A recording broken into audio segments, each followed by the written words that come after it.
Moving to Europe and the ongoing war in Ukraine, Russian troops continue to advance towards Kharkiv and Ukraine's northeastern region.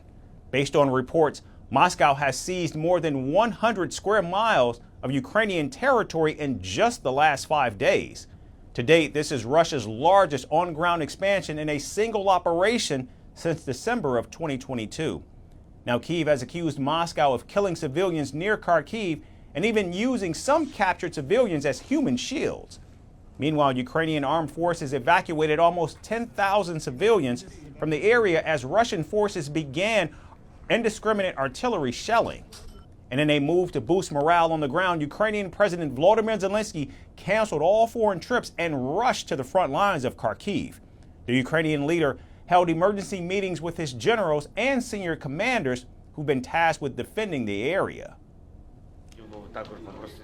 I would like to ask you to thank the 92nd Unit from me. You didn't let the enemy break through. You are strong warriors, as well as other Kharkiv warriors who fight in other brigades defending their homes, and all of Ukraine. Take care of yourselves.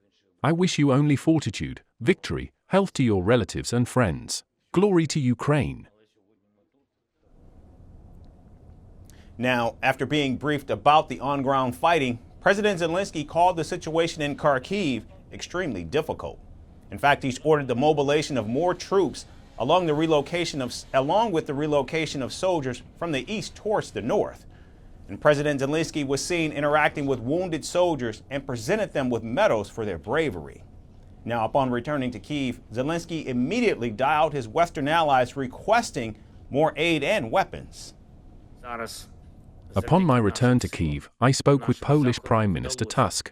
We talked about our needs, about Patriot systems that could significantly change the situation in the Kharkiv direction. We also discussed the Russian terrorist attacks on our regions in the western part of Ukraine, the threat that attacks on gas infrastructure pose to everyone in Europe, not only to us, but also to our neighbors. We must work together to counter this. But as Ukraine feverishly awaits key Western military aid, its troops continue to face heavy losses on the battlefield. Now, amid these debilitating losses, NATO generals have surprisingly stated that Vladimir Putin does not have the numbers or the skilled troops to successfully capture Kharkiv. No, the Russians don't have the numbers necessary to do a strategic breakthrough.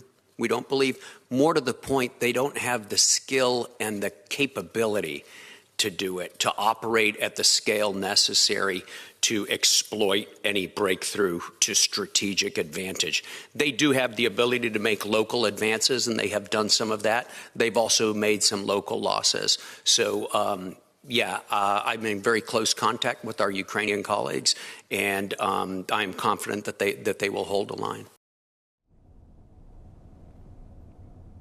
Now, perhaps the NATO generals know something Zelensky and his commanders don't, but based on reports from the ground, President Zelensky and his fighting units most certainly see the situation quite differently. After all, it's the Ukrainians themselves, not NATO forces, that's facing down a Russian onslaught of 30,000 fighters.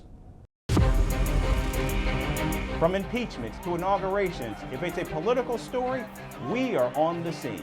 The race for the White House is heating up. We're beating Biden. How dare he say that? If it's breaking news, we're live with the latest coverage. From the White House, the State Department, and Capitol Hill, we know the issues, but above all, we know the players to bring you the latest in-depth analysis on all the key stories that we're covering.